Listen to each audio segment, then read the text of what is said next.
Just bear with me 1 moment. Can I just confirm for you, Chairman, that Mr. Morris from Colwinston Community Council will hopefully be with us shortly. He's just having some technical issues, but he has informed me that he has nothing further to add to the request for consideration that's been put before members this evening.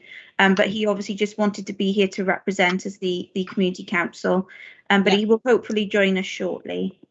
Okay. Just bear with me 1 moment. I'll get the script up on screen.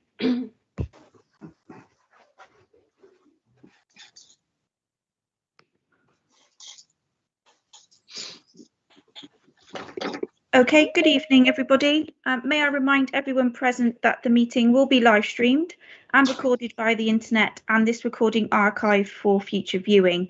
Please could all participants mute themselves when not speaking in order to avoid any background noise or feedback when other participants are speaking. If a participant wishes to speak, can they please put their hands up if they can be seen on screen, or use the raise hand function available to you. Please ensure that all debate is raised verbally and not via the chat function for the sake of the recording. The chat function may be used to highlight any technical issues and or to grab the attention of the chairman or myself. If any participant has difficulty hearing or being heard when they are addressing the committee, then please could they let the chairman or myself know. And if they have a webcam, then please could they try turning this off, as this will help with the broadband and Wi-Fi bandwidth, so they can at least be heard and hear the proceedings. Thank you, Chairman. That's the housekeeping points. Okay, thank you very much. Okay, do we have any apologies for absence, please? Yes, Chairman, if I may. Apologies have been received from Councillor Sally Hanks as Chair for the committee, also from Councillors Cave, Parker and Wilson from the Vale of Glamorgan. Apologies have been received from the Town and Community Council representatives, from Councillor Wethel for Cowbridge with Llanblethian, Councillor Cuddy for Penarth Town Council, Councillor Rees for Llancarvan Community Council, Councillor Bonnar for Llanfair Community Council, and Councillor Phillips for Peterston Super Ely Community Council. Okay, thank you very much. Okay, I don't have an agenda because it's lost under a huge pile of paper in my house. So, Amy, what's the first thing, please? Right, I'll put it on screen for you now. Thank you very much.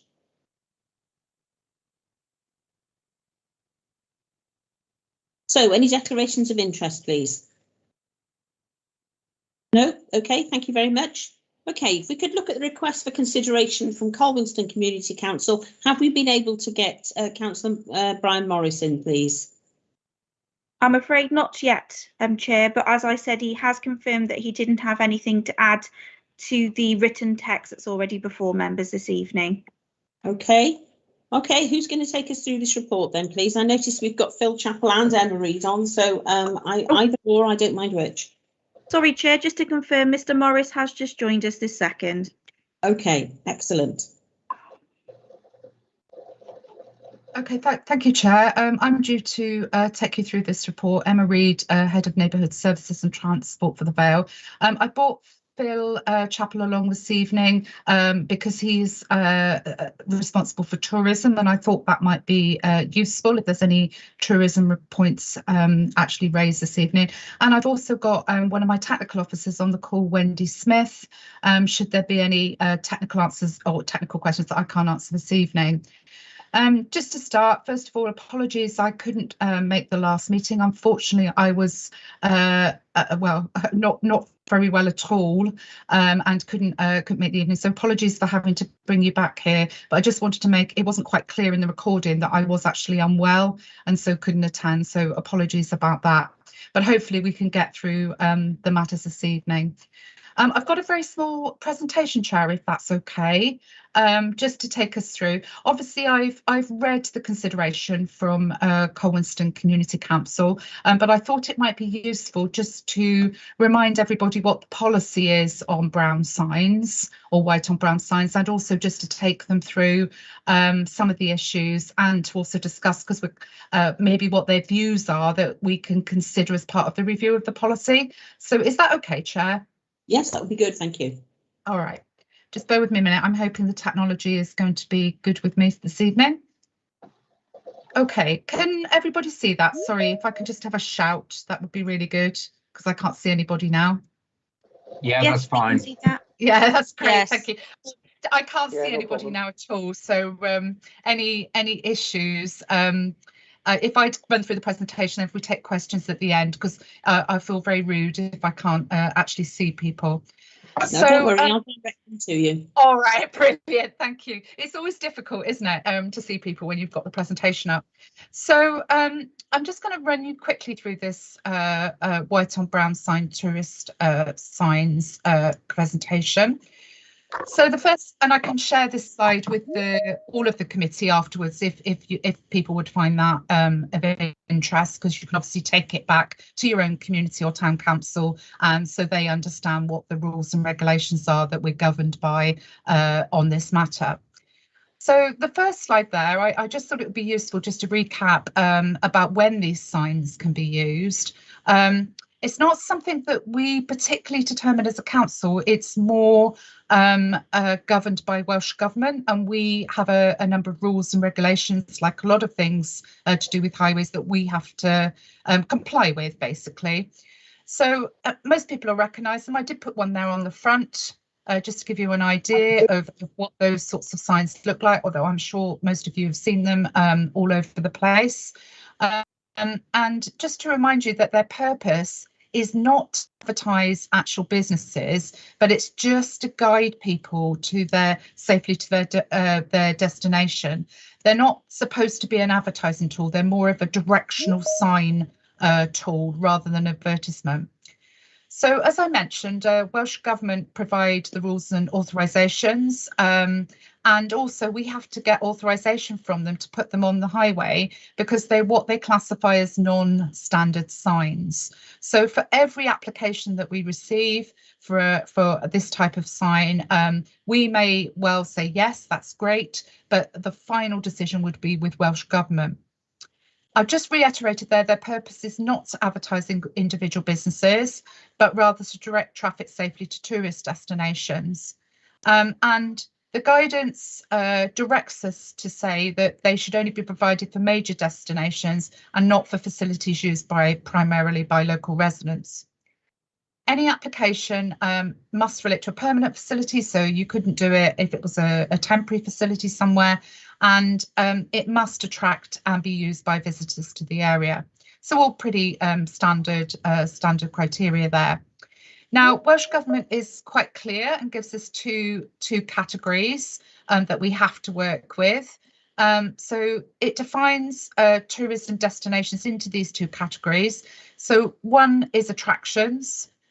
So, for example, visitor centres, theme parks, historic buildings, maybe Duffin Garden might be one, Amelia Trust, and things like that. So they're called tourist attractions.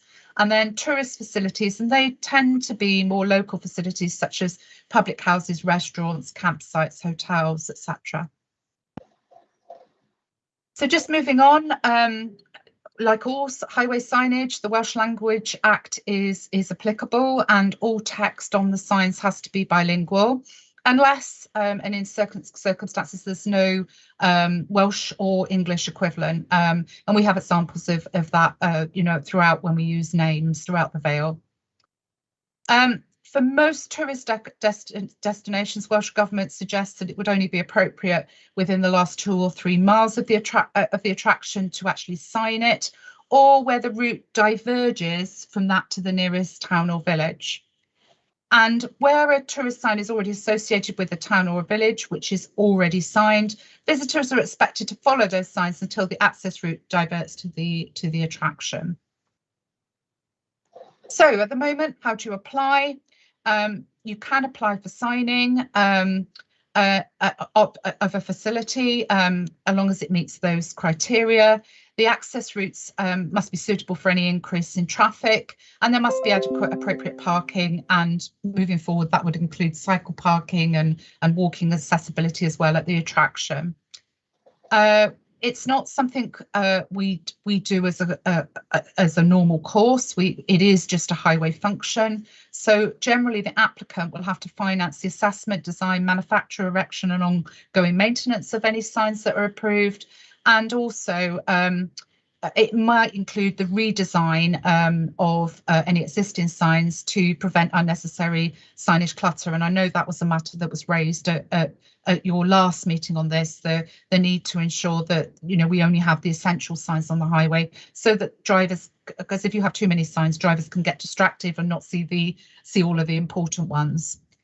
So within that application fee as well, there is a need to include a fee moving forward for the removal of any signs should the business cease trading. Because obviously signs on the highway, it's quite frustrating if you have to sign to a facility that you then find out is subsequently closed. Although to be fair, a lot of people use the internet these days more and sat-nav more. So perhaps the role of these signs is less than, say, it was 20 years ago. You may be aware, and I think it was mentioned previously, that some tourism grants have previously been made available to assist businesses via Welsh Government, and you will still see some signs in the Vale that were allowed under that particular grant regime, which wouldn't necessarily meet the current policy standards. So where are we? Well, we had a request recently from Colwinston Community Council, from the public house within that village, which we've had communication with them, and I think that is why they've brought this matter here today. And we're currently due to update the policy to bring it into the 21st century. It was quite a few years ago that it was originally developed.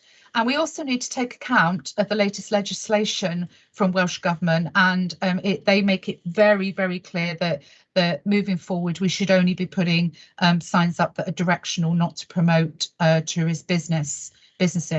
But we also want to simplify the process, because the application process at the moment is a little bit laborious and the form is not the most user friendly. So we're looking to put all of that onto the website, so you can actually apply via the website rather than applying through a sort of paper format.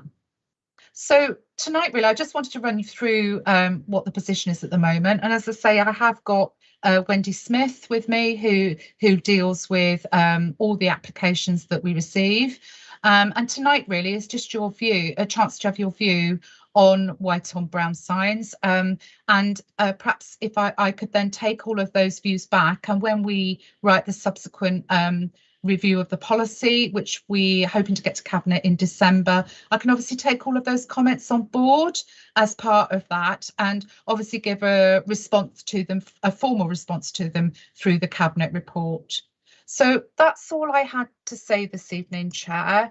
But I'm obviously, as I say, I've got Phil here for anybody that would like any tourist advice or anything from that side of the business. And I've also got Wendy here if there's any technical questions on the application process as well. So thank you, Chair. Okay, thank you very much. Does anybody have a technical question or, you know, a factual question they would like answered before we go into any kind of discussion, rather than people being, you know, waiting to find out something factual while other people are stating opinion? So can we go for factual questions first, please? Can I ask that what is the cost to the Vale of putting a sign up such as the Sully Inn? Who am I talking to, please? Sorry, Brian Morris. Right, okay. Have you got your hand up? I did have it, sorry. Oh, did you? Okay, well, you first then, as you started speaking, followed by Andy Robertson, please. Yes, I was looking at how much does the cost of these signs, as an example of the Sully Inn with a knife and fork and a cup, and the name of the public house. How much does it cost the council to put one up? Well, it wouldn't be us paying for it, first of all. It would be the business that would pay for it and apply for it. Hopefully I made that that clear through the presentation. I don't know exactly how much that sign would cost. Wendy is on the call. She might be able to give you every sign is different, every every location is different, but Wendy might be able to give you an idea roughly of what that sort of size of sign is costs. I know they've gone up recently because of materials. Wendy, can you assist on that or not? Hi, Emma. Yes, certainly. On average, it is very difficult to give obviously a precise estimate of signage, because every sign is different. For example, if the one which you showed in your presentation, Emma, the first photograph, it's got 2 new posts installed. Each post was £200, so there's 400 just for the the traffic management for a location where that went was about £250. So, and then for the sign itself, that would have been about 150-ish, 150. So in the region, just for that single sign, it would have been about £800 approximately. Okay, thank you. Thanks, Wendy. Yeah. Your question, Mr. Morris? Well, I'm not very happy with that, because I appreciate what you're saying. The cost was about £800, but we had an estimate of, if we wanted a sign just with a knife and fork, of £2,000 odd from the Vale. So where's the difference? Unless the Vale is going to make a considerable profit on this, and even the name, there was no name on the sign wheel. So I'm not very. I don't quite understand that. What you're saying doesn't bear with our experience. Sorry, Chair, can I come back on that? Is that all right? Thank you, Chair. Totally different scenario with the case that you're referring to, Mr. Morris. And Wendy, I don't know if you could just go through, I can't remember what the cost was for the Colwinston one, but it was the need to rationalise the signs on the A48, wasn't it, as well? So I don't know, Wendy, if you can explain that a bit further. Yes, certainly. Well, with it being on the A48, a high-speed road as well, the traffic management costs were a lot more expensive. Obviously, you have to have a lot more safety precautions put in place on a high-speed road. And also, what we were planning to do was remove the existing signs, then remove the existing signs and take them back to the workshop to then incorporate to put the symbol on there as well, and then erect the new signs. So that's why the costs were high, mainly because of the high speed road and, having to remove them and then put the new ones back up.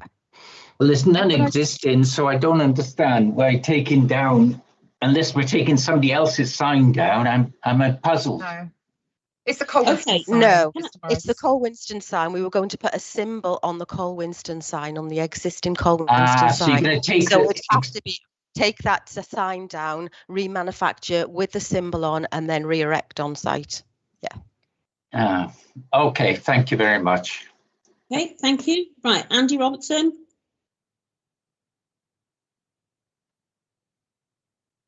Thanks, Chair. This is quite an interesting situation, isn't it? And I think what everybody wants to see is consistency. I noticed that Emma used the sign for the Sully Inn as an example of what the brown signs look like. The Sully Inn, I think, is actually off quite a busy road as well. I think I got a feeling that I'm pretty sure on my way to Cambridge I've seen brand signs for the Bushets in Hillary as well, which is on the A48. I think, are we here to debate whether we think there should be a sign for the Sycamore, which I think is a very popular pub with the local people in Colwinston. But it's also a pub which has quite a following in other parts of Vale, and people. I've actually been to the Sycamore on a couple of occasions to go to quizzes, and I have found it without any signage quite difficult to find.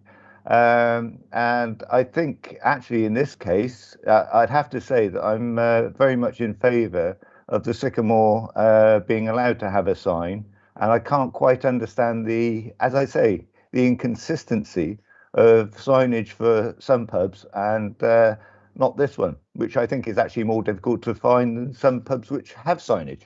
Thank you. Do you want me to come back on that, Chair? Yes, please, I do. Yeah.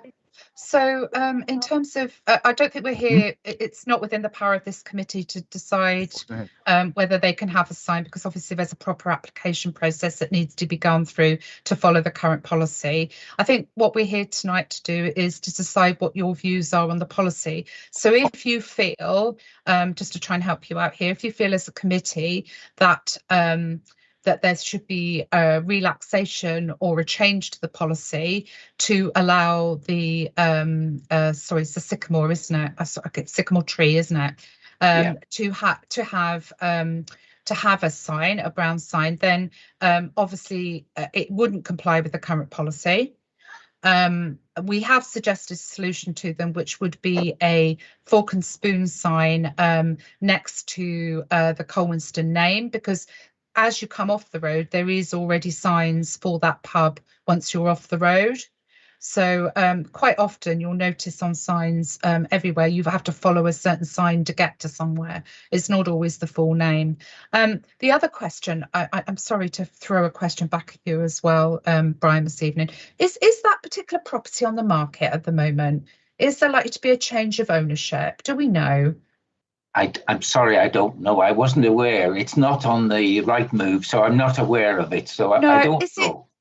Is it on the brains list for up for sale? Do you know they had a list, didn't they? Sorry, I'm sorry, I might be totally wrong here, but I think they had a list of properties that they were looking to dispose of as a going concern, I would imagine. And I think that was on the list. I might be wrong. And I'll check. It could easily be. I don't know that, to be fair to you. And maybe we need to. It was some time ago that we applied as a council for this signage. So it could have, the situation could have changed, and you're better informed than I am. Yeah, sorry. Phil has just been really, really helpful. Apparently they're selling a portfolio of pubs for a lot of money. I would say the price is just told me for a lot of money, and that is one of the pubs. And I suppose just to touch on that, they're selling the freeholds, Emma, as are a they? portfolio. Is that's what they're selling? So yeah. I've spoken to a couple of the landlords of Brains pubs in my area, and they don't think it's going to make actually an awful lot of difference. Probably the current tenants or landlords will be allowed to remain in place. This is all part of the restructuring after the Marstons takeover. Yeah, okay, that's great. From so just to touch on that, just say though, should they change the name of that pub, the signage, if we just put the sport fork and spoon onto the A48, and as I say, that isn't really within our current policy, but we have relaxed and suggested that to Colwinston Community Council as a sort of middle ground, just to say we still have to get Welsh Government approval for that, so I couldn't guarantee that would happen. If it did change its name of the pub, and say the name changed to something else, or somebody else decided to change it as part of that, then obviously that sign would still be relevant. And I suppose just another consideration to make. But in terms of what the committee could do this evening, as I say, we're reviewing the policy. We do have guidelines we have to work within. There have been a number of signs put up, and I think you've pulled this up, committee, with grant funding which don't meet the current policy. And what we want to do moving forward now is to check that we do meet the current policy, because otherwise we could be subject to challenge. So it's really important that we do meet the guidelines, because if something was to happen, if there was to be an accident or something like that, obviously we would be liable. But what I don't want to do is I want to comply with the policy, but that is why I've got Phil here this evening. I also want to ensure that we do our best to promote tourist facilities as best as we can, whether that's by the web, by the new Visit Vale site, or whatever. So that's why I brought Phil along, really, just to try this evening to give us some other options of what we can do over and above signs. I hope that helps, Chair. Yep. Okay. Thank you very much. Okay. I'm assuming Andy Robertson's hand is a legacy, so I'm going to bring in. No, it's not. It's not, Chair. It's not. Okay. Well, all right. Let's bring somebody else in who hasn't already spoken. So, Councillor Smith, I think, is from Llanfair, followed by Councillor Thomas, then followed by Andy Robertson. Yeah. Hi, Graham Smith from Clanmace Community Council. I do have an interest in this, as my daughter used to work in the kitchen at the Sycamore Tree in Colwinston. And I'll just emphasise what Andy Robertson said, is that it's a tenanted pub on a long lease, so I wouldn't expect the change of freehold owner to do anything. the more important point in terms of the consultation is that our pubs, especially in the rural Vale, have really had a tough time the last, nearly 2 years now. So I think in terms of input in the consultation, I would say the more we could do to help them, the better, because they're an important part of, an important part of life everywhere, shall we say, because they're mostly, they're pubs, but they're mostly restaurants, really, aren't they? So, I would fully support, a policy that was a little more liberal in terms of, helping our pubs and helping, people, attract them to them. It took me a long time when I used to drop my daughter off there on a Sunday to work in the kitchen, it took me quite a few times before I worked the route out to the sycamore tree. So anyway, that's enough of that. Okay, thank you very much. If you could take your hand down now, please. Right, Councillor Thomas.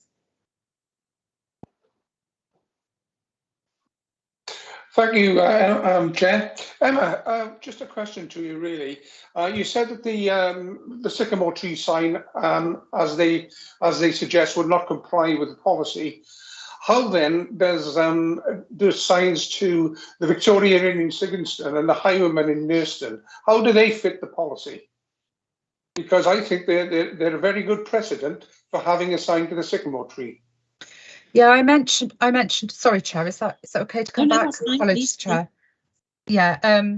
Actually, if I let Phil come in on the old funding first, because basically I did mention that some signs had been funded on small funding and didn't meet the policy, and it's an historic legacy issue.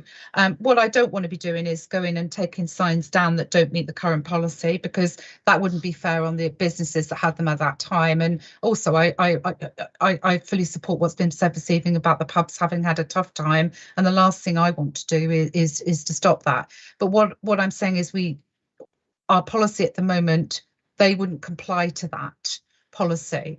But Phil can give you a bit more update on what happened with the funding at that time, because he knows more about it than I do. Yeah, it was ages ago. It was 2007, and it was a Creative Rural Communities project, I think, that was about £60,000, probably funded through the Rural Development Plan, the European funding there. And I seem to remember a call went out to all sorts of businesses, not just pubs, I think even some garden centres and whatnot had them at the time. And obviously we're not keen to have any of those removed. So the policy at the time would have, permitted those. And I think we've been through lots of discussions, haven't we, Emma, about, how we can come up with a solution for this. And I think the end, I certainly see a lot of benefit in brown signs, when they add a sense of place, and I think some of the Welsh Government guidance also, it almost implies that people on their travels know exactly where they're going, before they get there. And that's not always the case, especially when you've got visitors from, we've seen a huge influx of staycation visitors from England and whatnot this year. And actually, if you're heading to the beach from Cowbridge, say you're staying in Cowbridge, you're heading to the beach, and you might see a sign off, you might Google the name of that pub or whatever on your way past. So if for example you're passing a vineyard and you've got a bunch of grapes there, you might know that's a vineyard. You might not know, you might not be able to put the name of the vineyard there, but you might be able to write the word vineyard. So I think there's a compromise to be had here. But I think from what I sympathise with the highway team that as much as they want to, I think that they are now bound by the regulations on this. We actually see a benefit in having a name sign, but you're bound by the regulations, aren't you? I think, Emma. Right, can I stop you there? Can people go on to mute, please? We're getting quite a bit of interference. I don't know whether it's Phil's end, but I think we should make sure that we are all on mute. Yeah. Everybody all right? Okay. I think. Sorry, Chair, just to let you know, you have gone on to mute now. I don't know if somebody selected mute all then, but just so you're aware, you are now on mute.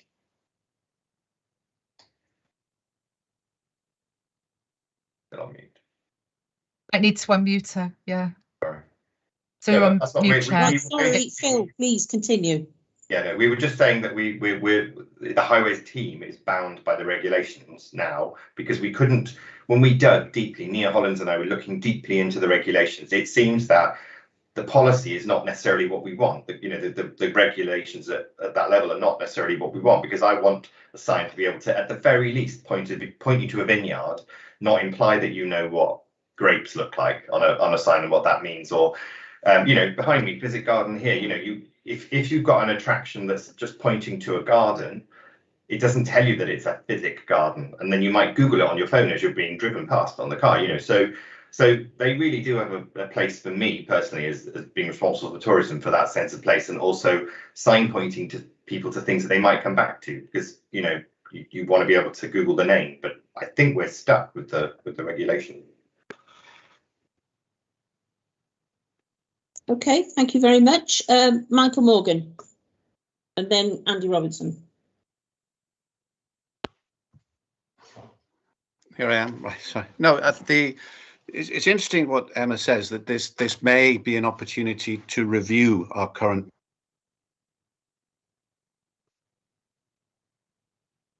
case for pubs.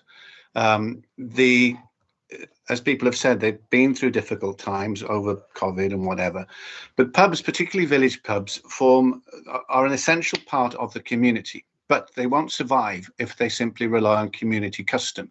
They rely on people who come in as visitors to support them eating and drinking and enjoying the hospitality.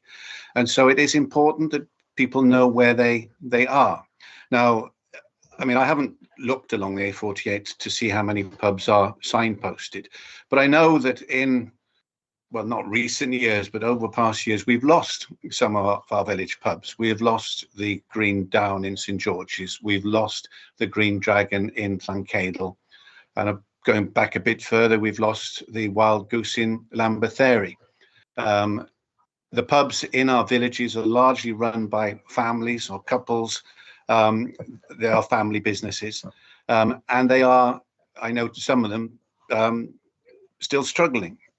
So I'm wondering whether we can just make a special case for pubs, so that we're not charging them inordinate amounts of money to put up new signs. Perhaps we can look at that. And I know, as you say, we're stuck at the moment with the descriptions and the dimensions of the signs that can be put up. But wouldn't it be nice, for example, if you could have a sign along the A48 or leading to any pub, which just said, to whatever pub it is, a Vale pub. This is what we're offering to the people who are visiting us. I mean, I know in my ward where we have 3 pubs, I don't think we've got any signage saying that they are there. We've got the Sportsman's Rest, we've got the 3 Horseshoes, we've got the Red Lion in Pendoilen, but all good little pubs, all well known, but not necessarily easy to find for somebody going along the A48. So that's my question. Can we bring this forward as a policy decision for our council or for the Welsh Government just generally? Because I'm sure we're not alone in this, in the way that pubs are struggling all over the place. And it's not necessarily just in the Vale of Glamorgan.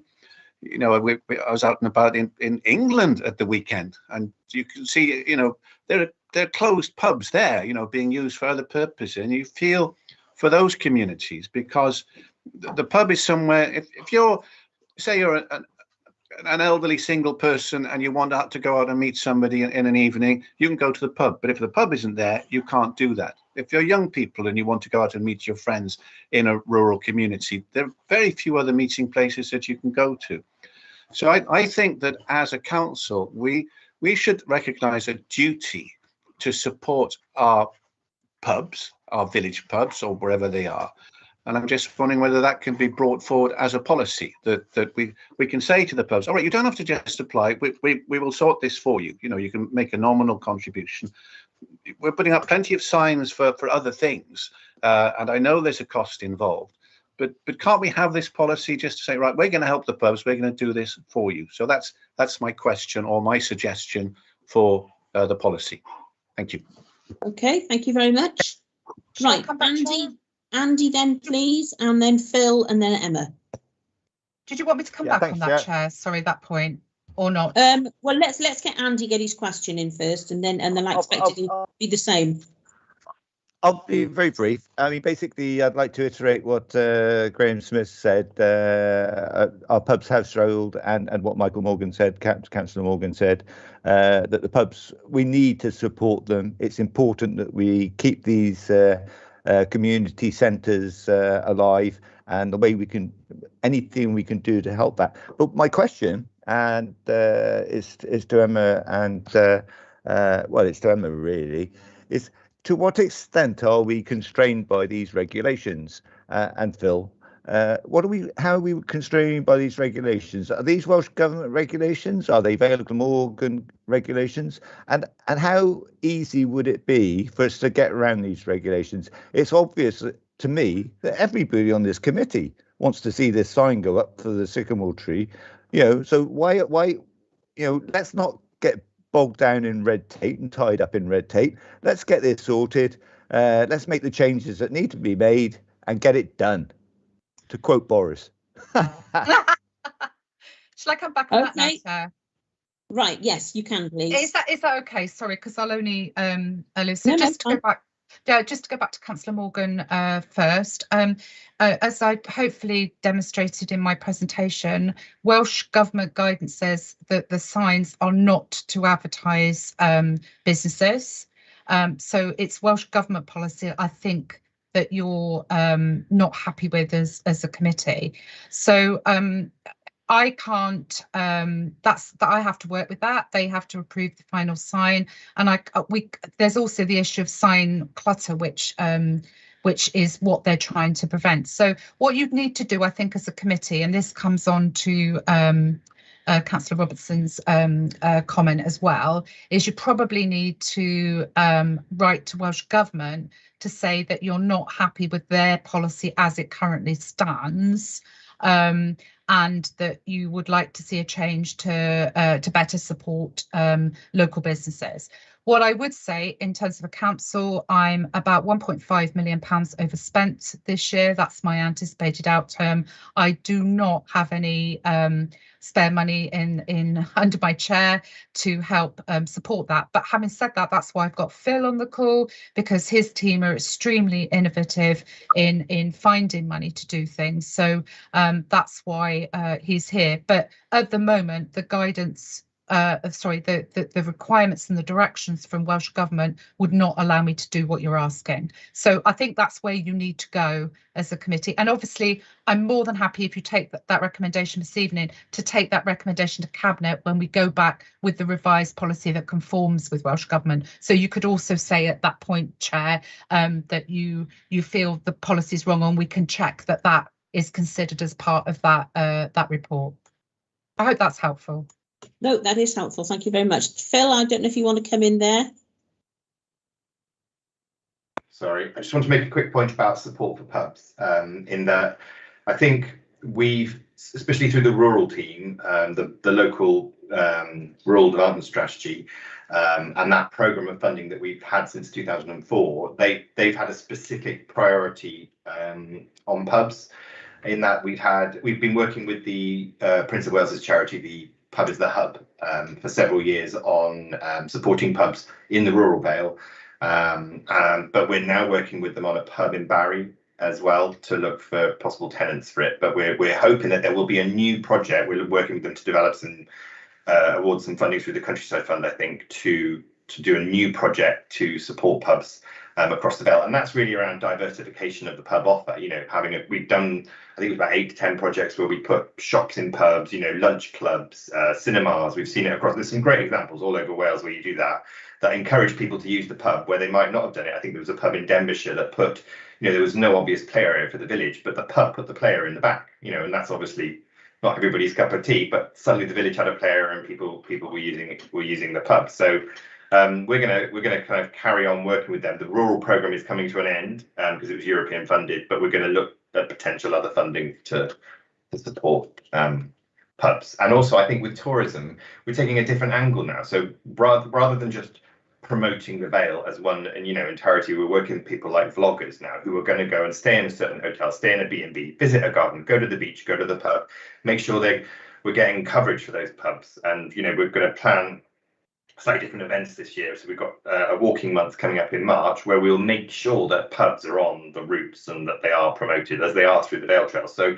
it's about using as much, all the things we've got available to us to promote the pubs, not just a sign. So hopefully, but it's kind of the same time as well, it's what happens in the village around it. So that I think what we've seen in some villages where there's farmers that have had to diversify or whatever, you've got new locations where new visitors will come, tourists will come. It's realizing that it's not just the locals that keep the pub alive, it's the visitors as well. And people might want to sort of preserve their community in aspect. But if you want to keep 2 pubs going in a small village, you're going to need, visitors as well. Right, thank you very much for that. Right, okay, now Michael Morgan, I think you've already spoken, so if you could take your hand down, please. I've got George Carroll is next, and I think Brian Morris was signalling, and then Andy, please. Thank you, Chair. It's just something really to elaborate on what other members have already said.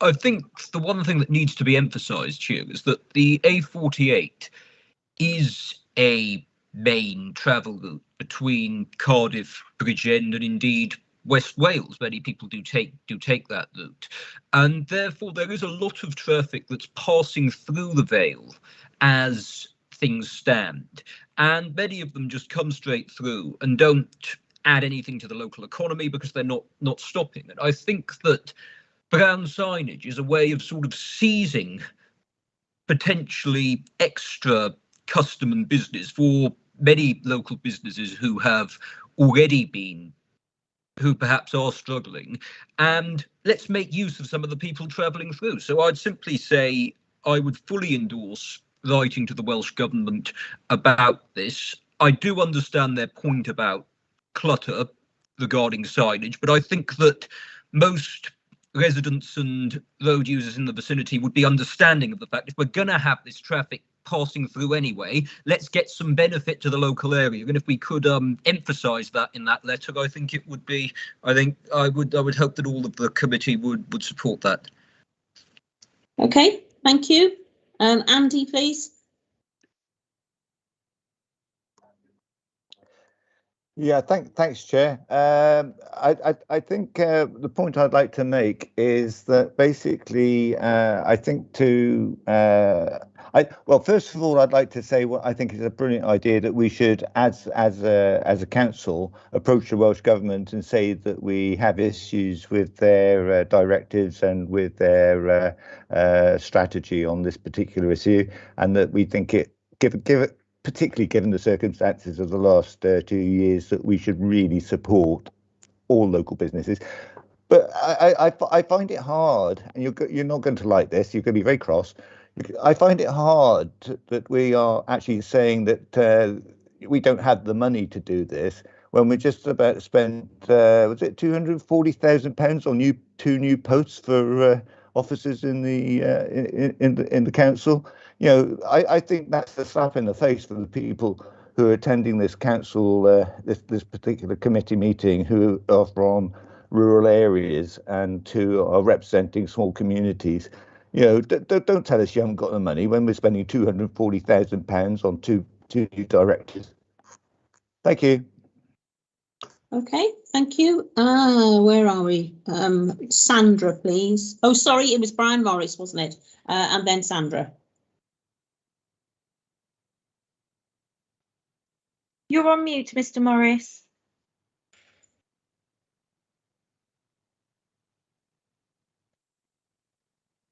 Right, thank you, Chair. I'm sorry about that.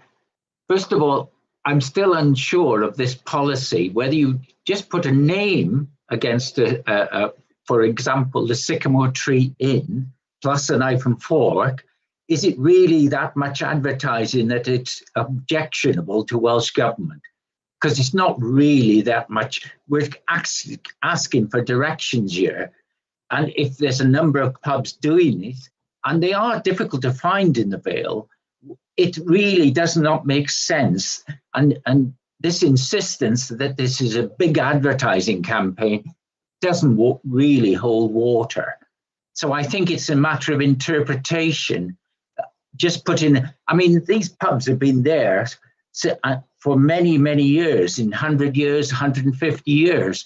And to just put us, because of traffic these days, we want to attract visitors. The locals all know where the pub is. We want to attract visitors. And if that's advertising, just putting a name up with a knife and fork, I'm not sure that is the right interpretation. And I think we could get round that if we wanted to. Thank you, Chair. Right, okay, thank you. People who've spoken, can you take your hand down, please? And then Sandra. Oh, thank you, Chair. I just wanted to sort of ask either of the officers, really, because obviously I'm a councillor from Barry, and we also have pubs that might not be on the main route through for people who visit Barry Island. And, what would the cost be? How many brown signs could we have up to advertise, the businesses, say for, the places in pubs in Barry that are not on the main route through, because we now have roads that sort of cut through, and don't go through the town centre at all. They, because obviously that was an issue with the traffic. So how much would it cost to have, sort of brown signs up to highlight the different pubs in Barry, the different businesses in Barry that are not on the main sort of routes? Because I think they were already signs for the main shopping centres.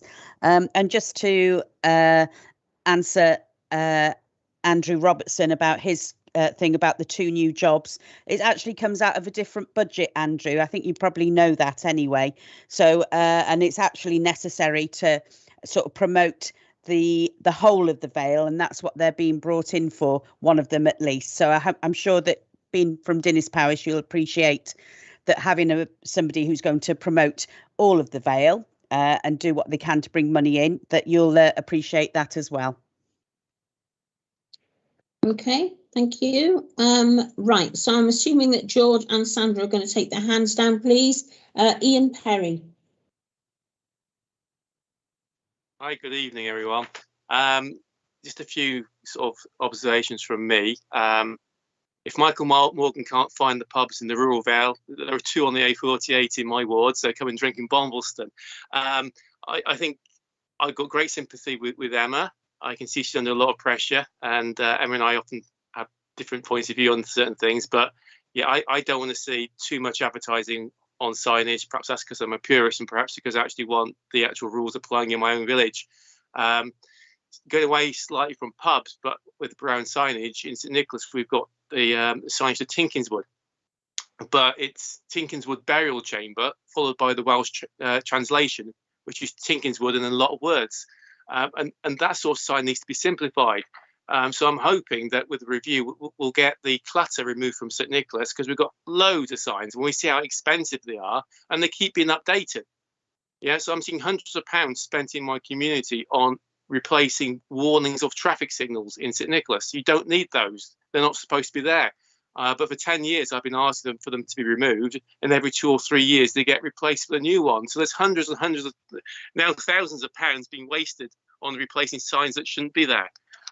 So that's what I want to say. And if I can just take this opportunity, we've been talking a lot about the A48, and I completely understand the issues are very different in Barry. The A48 is 255 years old. Okay, the turnpike was set up in 1766, and the first signs went up a few years later. So in Bombleston, I've got a sign that's 250 years old, and not many people know about it. Apparently, the Vale of Glamorgan Council don't know about it. And 2 weeks ago, someone has encroached onto the highway, and that sign, which is 250 years old, has been mortared into a private wall. And so I've just raised this here, slightly off topic, but I think it's disgraceful that the Vale of Glamorgan Council have allowed someone to build their private wall onto the highway and entomb a 250-year-old milestone. I think there are only 2 left in the county, because the ones we've still got are the more recent cast iron ones. So we want to be preserving our heritage. We want to be supporting our pubs. But that milestone, I'm going to just raise it now. If you can come back to me, I don't think it's acceptable on highways to say that this guy can build his wall a little bit further forward and encase our milestone. So sorry to go off the topic a little bit, but I just wanted to raise that because I think that's outrageous and something needs to be done, because that milestone is owned by all of us. It's owned by the Highway Authority. And I think most people here would expect the Highway Authority, when you've got a 250-year-old milestone, which is one of the few surviving in the whole country, that should be looked after properly. Okay, thank you. Okay, thank you. Does anybody else have a comment, please? I'm going to bring Emma and or Phil, whichever considers it appropriate, back in, and then I think that we could be putting together some points of objection that we'd like to raise, please. Right, Emma, Phil, did you want to come back? Yeah, I do mind, Chair, if I just come back on a couple of those points, just to try and help committee come to a view moving forward. Just to really reiterate, there was a comment from, I think it was from Councillor Perks, just to do with can all the pubs in Barry, I think, have the black and white signs the brown and white signs to obviously promote their businesses. Anybody can apply for them. But they do need to meet the criteria and they do need to be funded by the business. Unfortunately, it's I note what's been said this evening about money, but it's not something I have to perform statutory functions and I have to spend my money on the statutory functions, and this isn't a statutory function. But Phil this evening has offered or has outlined some of the things he's doing with pubs, and I'm sure Councillor Perks, Phil would be more than happy to have a conversation with you and the Barry businesses or somebody from his team to give some advice about how perhaps they could promote their businesses a bit more. So maybe that would be the best avenue. In terms of the milestone in Bonvilston, Councillor Perry, would you mind writing to me direct on that and giving me a bit more information, and then I can give you a response rather than deal with it as part of this matter?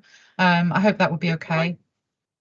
Yeah, thank you. That's fine, thank you, Councillor Perry. Yeah, I've got a note of it, but if you could just write to me about the exact circumstances, I can obviously come back to you rather than deal with the committee. In terms of having listened to the debate, and it has been a really interesting debate, I have to go back to say, you know, the guidance or the requirements of Welsh Government are that we don't use these signs to advertise local businesses. Phil has said he's frustrated. I get frustrated. I also don't want to see sign clutter as well. So, you know, to put them, just to take Councillor Perks to put all signs up in Barry, that would add additional clutter. And obviously that's not something we want to do, because we don't want to be unnecessarily distracting the driver for health and safety reasons. So I think moving forward, I think what you probably, I can take all of these views back and include them for consideration as part of the review of the policy. So as I said, I've got a draft cabinet report, Chair, and if I can get a requisite minute, I can check that those matters are brought to Cabinet's attention when they consider the matter. But also you could consider writing to Welsh Government. What I'd say is it's not just Welsh Government. This you know, this is the same right across the country. So it's not just here, it is highway signs should be directional, not promotional. But as we say, we've been through an unprecedented time over the last couple of years. Maybe there needs to be a look at how that signage policy works, but it's not going to be quick fix. Because things take time, don't they, and need legislative time, etc. But you can do that, and as I say, if you come together with some words, we'll obviously more than happily help you, Chair, put that through. But you might want to put it through first through the Cabinet report, I'm thinking, and then get Cabinet, because quite a few people have said the council should be saying this. So you might want to put it through the Cabinet report, and I can then suggest that you've asked as a committee for you know, to write to Welsh Government concerned about the restrictions on the policy as it stands at the moment. So that would be my advice, if that's helpful. I think one thing as well, Emma, was that Nia and I were looking through all sorts of examples across the UK as well, weren't we? And you know, it's the same in Scotland. So we were trying to look at examples of how it might work elsewhere. You know, and it seems to be the same approach being applied across the whole of the UK. So it's not a uniquely Welsh thing. So we were looking at all sorts of examples to see whether we could, you know, but it seems to be the same across the whole of the UK. Yeah. To be fair, Phil and his team challenged us. And that's a really good thing, because obviously they're looking at the tourism perspective, and we couldn't find a way through it. But that doesn't mean there's nothing to stop us as a council writing saying maybe we should be reconsidering how this matter goes forward, and maybe even asking on the point whether there could be any funding to help that. I say I leave that to you, Chair, and the committee to decide. Okay, thank you very much. Okay, I'm just going to sum up and make some points here so that to see whether people agree with me that I would want to see Emma taking forward to a cabinet report. That we would like, that we feel the policy is wrong, that we feel it is not sufficiently helpful to pubs and villages where there are no other facilities, and it doesn't sufficiently acknowledge the key role of the pub in village life, of which we have many villages in the Vale. Are we all happy with that kind of point being put forward? Yeah, excellent. Yeah. Okay, so is it possible for you to incorporate those points, Emma, Phil? Obviously, you'll have the benefit of the recording. You don't have to write. Yeah, I was just about to say we get some minutes. If we get some minutes, obviously, the minutes normally come through. We can just check that's worded right. To take that forward, but if we do it, I think that's sensible, Chair, to do it through the cabinet report, and then if cabinet's agreeing. But if cabinet don't agree, I don't know if the committee, if you want to still send your views forward. Can I leave? I'm a great believer in attack from as many points as possible. Right, Michael Morgan, please. You've got your hand up. I was going to pick up one little point that's come through the discussions about talking about advertising local business and pubs as though this is something that is prohibited. And I think that needs to go into the equation as well, to say that, you know, what is wrong with us as a local authority advertising village pubs? You know, I don't know where the definition comes into that, but too much emphasis is put on that. I think we should be allowed to promote and advertise what I consider essential local businesses and services. So can we just get a definition of what they see as advertising? I think you're also going to come up against somebody saying, I consider myself to be an essential business because I'm running a hot dog stand. Yeah. But that's why, so to come back on that, that's why I was saying, can we address this as a specific policy for pubs? Because they are a special thing. And so if we're talking about pubs, can't we promote them as, you know, community essential places? I don't know, something like that. But just there's probably a really good technical phrase for it. There probably is. And I'll come up with it later in the pub. Okay. Well, that's all right. Just send it on to Emma. She won't mind. Okay. Thank you very much. Right, Julie, and then Nick Hodges. Yeah, I think the rural pubs have got, you know, a special place. But the thing I think, I know you're all going to laugh now, but it's not just eating and drinking. They might want to use the toilet facilities as well. You know, if they don't know where they are, you know. Thank you. That's all I want to say. Yeah, and people rarely go into pubs to go to the toilet. Once you're there, you may as well sit down. You may as well have a drink, etc., etc. No, I can quite see the argument. Right, Nick. I don't know if it's Nick or Shirley. Yeah, it is Nick. Hi, Chair. Basically, I'm in agreement with what you've got, and that obviously it needs to go to cabinet to hopefully progress it. The thing about the rural pubs, especially, and I think Michael Morgan touched on this originally with like a branding of them, Vale Pub. I think that's great, but we need to push not only for tourism but for heritage. People visit old pubs, and a lot of these rural pubs have age and style and something to offer in that way. So I think if we can bundle all that up, I think we'll have a far better, not only way forward, but a far better package to sell. Thank you. Yeah. Okay. No, I'm happy to say that, you know, we should include that as another point, Emma, if that's possible. You know, it's about preserving heritage as well as trying to preserve a village way of life. No, it's a really good point about the heritage, and Phil touched on this earlier about the place side of making it a place, isn't it, and a place to visit. So yeah, I don't disagree that if you're going to do that, I can put that in as well. Excellent. A good point. Okay, right. Does anybody else have anything to add, please? Julie, did you want to come back, or is that a legacy hand? If only we had a director of place, eh? Sorry, legacy. Okay, thank you. Right. Ian Perry, is that a legacy hand? I must be legacy, but I was on a good laugh at that joke. Yeah, sorry. Okay, thank you. Nick, is that a legacy hand? What's down? Yeah. Yeah, I think you may be seeing hands at the moment, Chair, that maybe some of us aren't. I haven't got any hands raised at the moment. Okay, I have got Nick Hodges' hand raised and Julie Aviott's hand raised. No. No. Mine's Okay. not, no. It's a Vail laptop. I can't. You know, don't shoot the messenger. Okay, right. Is there anything anybody else wants to add, please? Do you think we've covered this sufficiently? Yeah. Okay. So Emma will take that forward to Cabinet, and when it and also Amy and I will put together a letter which covers much the same ground, and we will send that off once it's gone through Cabinet. Are we happy with that? If I may, Chair, Yes. just for the sake of the minutes, it seems to me that you have two recommendations this evening.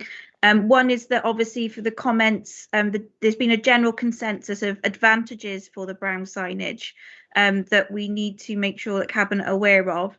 So our first recommendation would be to, within the minute, present to Cabinet the advantages for the brown signage for consideration alongside the policy. And we can obviously have the minute from this committee can go to the relevant Cabinet meeting as well when the policy is considered. So they'll have the updated policy directly from Emma, and in her report will make reference to this committee discussion. But then Cabinet will also have the separate minute from this meeting as well, which would set out the advantages for that. And then a second recommendation is to request that Cabinet write to Welsh Government as the council as a whole.